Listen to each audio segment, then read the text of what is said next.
faithfully delivering value by interpreting great books worldwide. Hi, this is Sally talking books. Today, the book I'm interpreting for you is Burns's New Mood Therapy. This is a classic read for combating depression. Published 30 years ago, it's still popular and has sold over 5 million copies worldwide. Depression is often called the common cold of the mind. People with depression experience low mood, disappointment, helplessness, low self esteem, and even pessimism or suicidal thoughts. Surveys show that 90 million people in China suffer from depression, and almost everyone has experienced depressive feelings. The Burns New Mood Therapy we're discussing today is super helpful in easing depression. Empirical studies found that 70% of depression patients who read this book within 4 weeks no longer met the diagnostic criteria, and their mindset got way more positive. According to a US survey, among over 100 self help books, American mental health pros most recommend Burns' New Mood Therapy. The author of this book, David Burns, is a medical doctor from Stanford University and a famous psychologist. He's a leading figure in cognitive therapy and a pioneer in non-drug treatments for depression. Cognitive therapy is a psychological treatment aimed at changing harmful thoughts, and it relieves depressive symptoms faster than traditional drug or talk therapies. This therapy also believes that a self-help attitude is key to recovery. Whether patients get treatment or not, if they're willing to help themselves, they're more likely to recover. Hmm. Author Burns provides a detailed, effective self-help guide in the book for depression patients and ordinary folks troubled by depressive feelings, helpful for mild to moderate depression.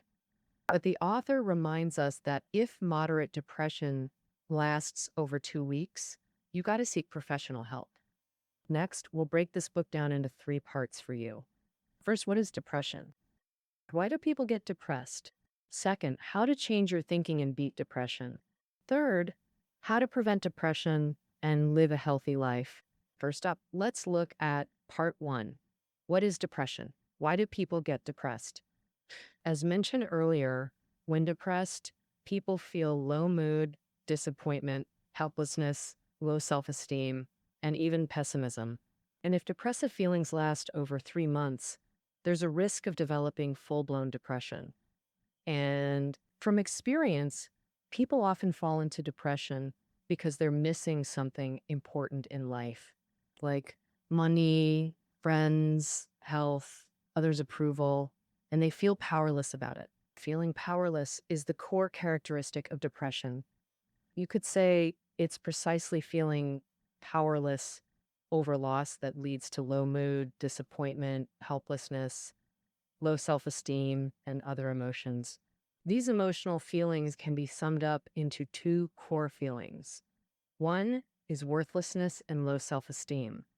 The second is guilt, worthlessness, and low self-esteem. It's like a feeling of, I can't do it.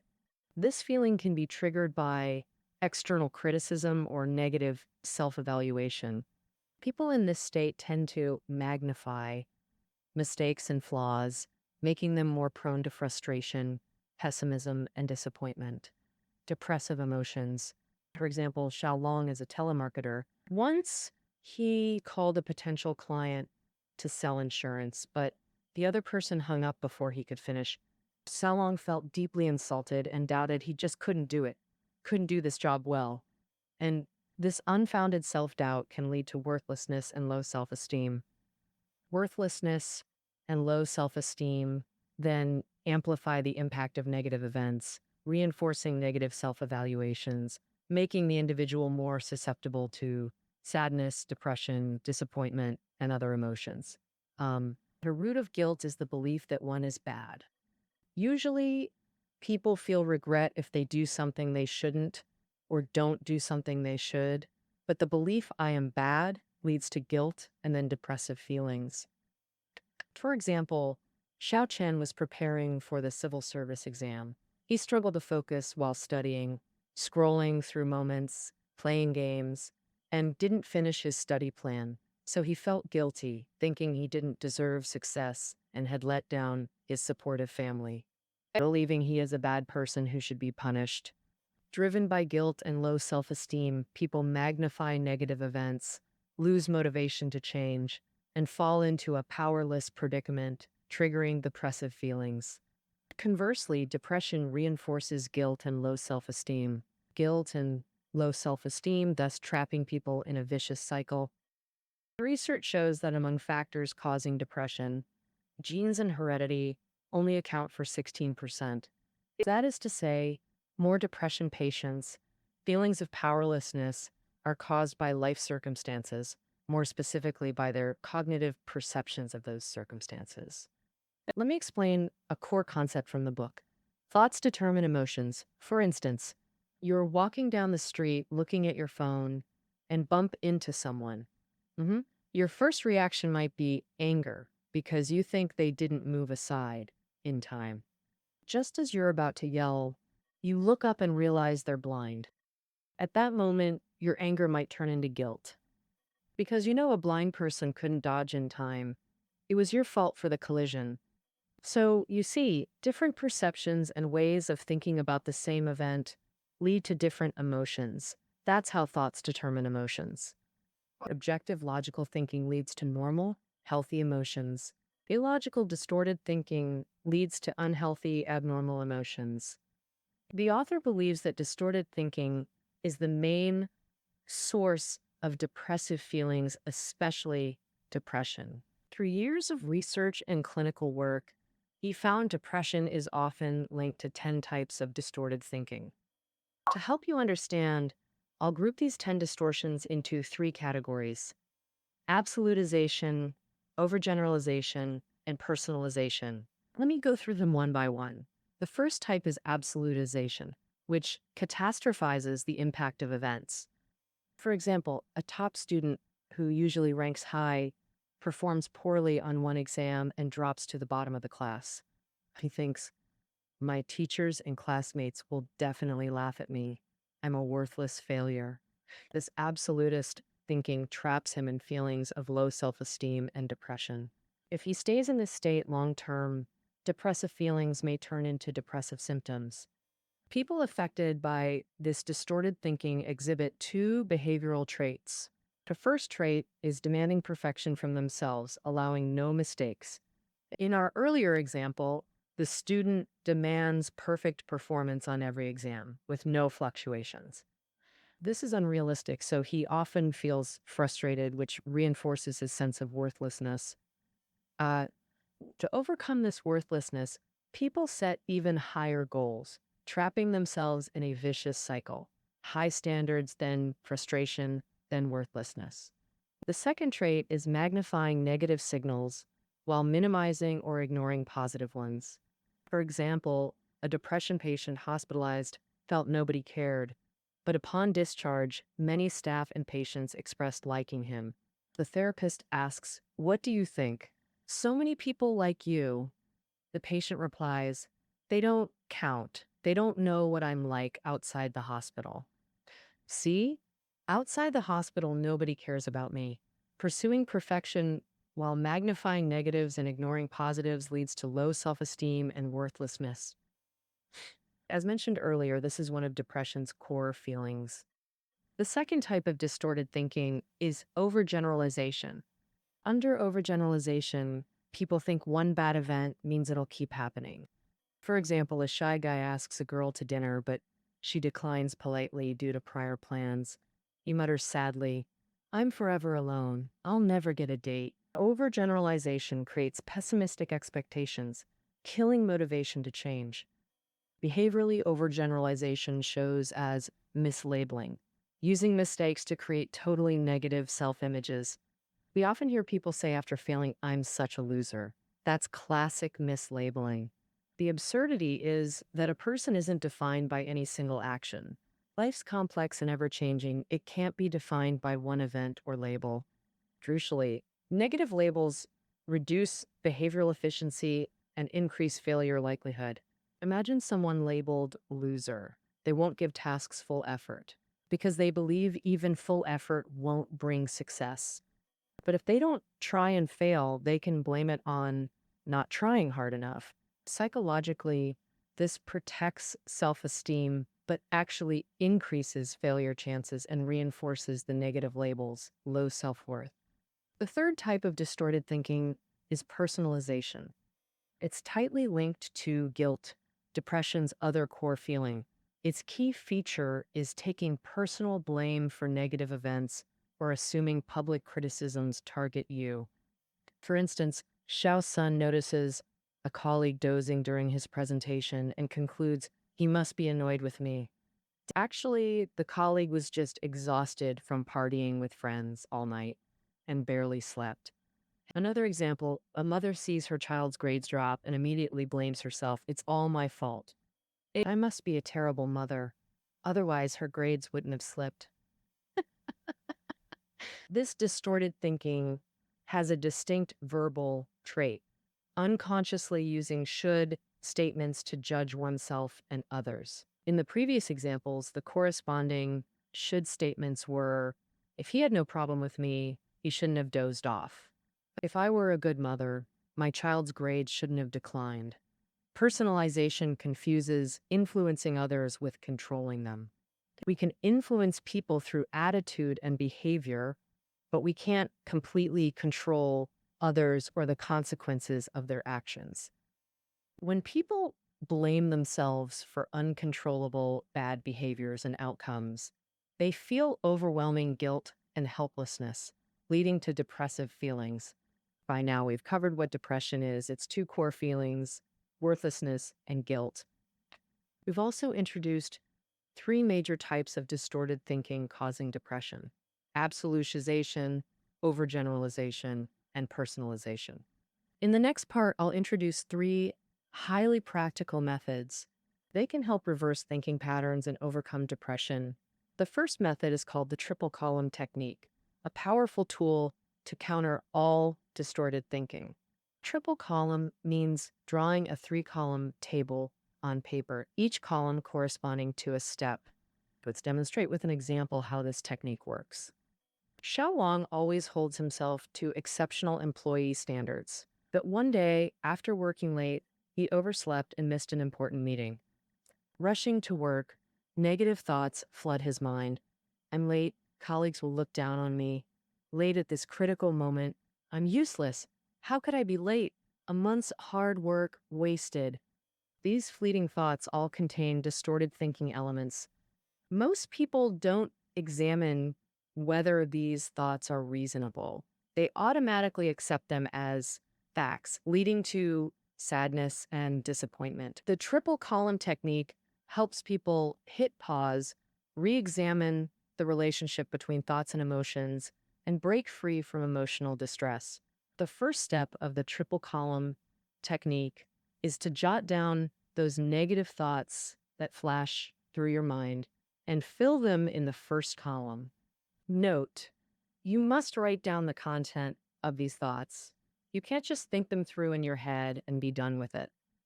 Because writing it down forces us to view things more objectively and trains our rational thinking skills more effectively. The second step is to examine the recorded thoughts and identify the types of distorted thinking in them. Fill it in the second column. For example, I'm late. My colleagues will look down on me because of it, and I'm late at such a critical moment. I'm really useless. This falls under overgeneralization. In these two thoughts, equating a single late event to the entire self and labeling oneself as a person who's always late, thus believing oneself useless and that colleagues will look down on oneself. And how can I be late? A month's hard work is all wasted, which falls under absolutization. This distorted thinking catastrophizes the consequences of being late, leading to self-blame, frustration, sadness, and other depression-related emotions. After identifying the distorted thinking type in thoughts, the next step is self-advocacy. Here we need to find the illogical and unfounded parts in the distorted thinking, replace the original negative thoughts with rational, evidence-based expressions, and fill the new content in the third column. Speaking of the thought, I'm late, my colleagues will look down on me. Um, this is an overgeneralization distortion, equating a single late behavior to the individual themselves, which is unreasonable and absurd. We need to replace it with an evidence-based logical expression. For example, I worked late last night, so being late is understandable. My colleagues won't blame me for it. We fill the new expression in the third column. Extensive clinical practice proves that the method of writing down negative thoughts and rationally defending against them, those simple, can effectively change depressive emotions. In the earlier lateness example, Shawan's distorted thinking was mainly caused by self-doubt and self-depreciation. Reality often contributes these beliefs, so it's easier to find counter-evidence. However, in reality, many people become depressed due to others' criticism, attacks, or even emotional abuse. In such cases, the bad situation is real. So refuting and defusing others' criticism is often tougher. That's when we can use a technique called verbal judo, which is the second method we'll introduce. You might ask, what does diffusing criticism and attacks have to do with depression? The author believes when criticized, people have three paths: the sad path, angry path, and happy path. Most depressed people choose the sad path, instinctively accepting criticism as true. Then distorted thinking amplifies the criticism's importance. Distorted thinking lowers mood and self-esteem, deepening depression. The angry path means countering blame with blame, attacking the critic. This might feel great short-term, but damages relationships long-term. Verbal judo guides us to the happy path, avoiding depression, preserving relationships, and boosting self-esteem through problem-solving. It dissolves depression like magic. This technique has 3 steps. Step 1, empathy. When criticized, don't conclude or defend immediately. Instead, ask specific questions to understand their real intent. The book shows a dialogue demonstrating empathy with an angry critic. For simplicity, let's call this critic Xiaoli. The dialogue starts with Xiaoli yelling, "You're a useless piece of shit." This is a verbal attack through complete negation. The author doesn't refute but asks, "How exactly am I like shit?" Now, this response doesn't deny the criticism, but seeks to understand Xiaoli's anger. The Xiaoli responds, "Everything you say or do is shit. You're cold, heartless, selfish, utterly worthless." Here we see Xiaoli's anger stems from perceiving coldness and selfishness. The author responds, "Let's unpack this. Be specific. Clearly, I've offended you. What made me seem cold? Why call me selfish? What exactly are my incompetencies?" Here, the author still doesn't deny Xiaoli's criticism, but continues clarifying which actions caused Xiaoli's negative feelings. In this dialogue, the author persistently clarifies and specifics the issues without countering the criticism. This prevents Xiaoli from escalating anger, redirects focus to concrete matters, and transforms adversarial communication into respectful collaboration. So, the second step of verbal judo is disarming hostility. The principle, regardless of criticism, acknowledge factual elements, no arguing or sarcasm. Continuing the Xiaoli example after empathy techniques. Xiaoli targets cognitive therapy. This cognitive therapy is completely useless. Admittedly, no therapy is perfect. This aligns with facts. The author acknowledges this. Certainly, we have many areas needing improvement. So, if feeling validated, Xiaoli attacks personally. "You're an idiot." The author still finds factual elements. Responding, "Yes, many people are smarter than me. I'm definitely not the world's smartest." Xiaoli persists. She says, "You have zero empathy for patients. Your methods are shallow tricks." The author again acknowledges factual parts while clarifying misunderstandings, answering, "I can't maintain enthusiastic honesty 24/7. There's nothing I can do about that." Some methods might seem gimmicky initially. Typically, criticism arises when others' actions contradict our expectations. Thus, after acknowledgement, critics calm down. When critics feel heard and respected, they desire genuine communication. This sets the stage for step 3, feedback and negotiation.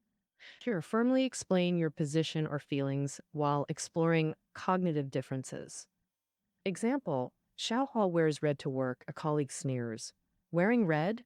Treating office like dating park? Xiaohua could respond, this dress is indeed eye-catching. I agree with you, but I tried many outfits and still feel this one matches my mood today. Most colleagues find this acceptable, and I believe you can understand that. Sometimes there's no right or wrong between critic and criticized, just different perspectives. In such cases, state your thoughts flexibly like this. But if you're truly wrong, admit fault, thank the critic, and apologize for any harm. Having covered verbal judo, let's discuss the third depression fighting method, anti-complaint technique. It's especially effective against guilt. As mentioned earlier, personalization distortion is guilt's root cause. This distortion activates most when facing others' complaints. Because complaints make people wonder, is this my fault? Should I be responsible for their misery? Personalization's absurdity lies in ignoring others' autonomy. People should usually take responsibility for their own actions. But when hearing complaints, people often forget this. That's when anti-complaint technique helps. A technique has 2 main steps. First, use verbal judo's disarming hostility to validate the complainer. Next, find genuine praise angles. Remember, never give specific advice. Example, mother complains to her daughter, during the divorce, your dad sold all his company shares. I was the last to know. Did you know about this? Daughter replies, of course. Dad shouldn't have waited till divorce to tell you. That was unfair. This acknowledges the mother, saying, I understand your feelings. Mother continues, but what do I do now? We have no money. How will I pay for your brother's college? The mother poses a problem, showing helplessness. Daughter says, that's a problem. We have no money. Here, the daughter doesn't offer solutions, just acknowledges the problem's existence. The mother connects the problem to the father, then complains, this is all your father's doing. He's lost his mind, daughter responds. He's bad with money. You've always been stronger in that area. The daughter didn't join the complaining, but instead highlighted her mother's financial strengths and praised her. This constant agreement and praise without advice seems like Tai Chi. How can it actually help complainers? Let me explain. People complain or whine usually because they're agitated and insecure. Giving advice now implies criticism of their original approach. So they'll keep complaining to add new thoughts and feelings, essentially telling you your advice might be incomplete or useless. But validating and appreciating them makes them feel supported, helping them relax. We've learned distorted thinking causes depression and 3 coping methods: triple column, verbal judo, and anti-complaint techniques. In part 3, we shift from treatment to prevention, what ordinary people can do to avoid depression. Healthy depression prevention starts with underlying assumptions. These are beliefs that people must meet conditions or achieve goals to be valuable. This personal value formula is the underlying assumption. Example, Xiao Zhan believes my performance, feelings, behavior must be flawless. Otherwise, I've failed. The implied value formula, I must be perfect to be worthy. Positive logical assumptions build reliable self-worth systems. Distorted ones create psychological vulnerabilities. When triggered, emotions fluctuate wildly, causing intense suffering. For instance, student Xiaoming's assumption, my value comes from my own efforts. Another student, Xiao Qian's, I'm only valuable when others praise me. After failing an exam, Xiaoming quickly rebounds and studies harder, while Xiao Qiang sinks into despair. The failure brings Xiao Qian no praise, making him feel worthless and unmotivated. The author warns, distorted assumptions may seem harmless initially, but when challenged, can still develop into depression. So preventing depression means identifying distorted underlying assumptions and rewriting them. Here's an efficient method called vertical arrow technique. It's about asking why persistently. For example, Xiao Ding and her long distance boyfriend agreed to call weekly, but he missed this week. She feels terrible and down. Is this low mood temporary? Could it last or turn into depression? Answering requires vertical arrows to uncover assumptions behind emotions. Here's how. First, record events, thoughts, then keep asking, if true, so what?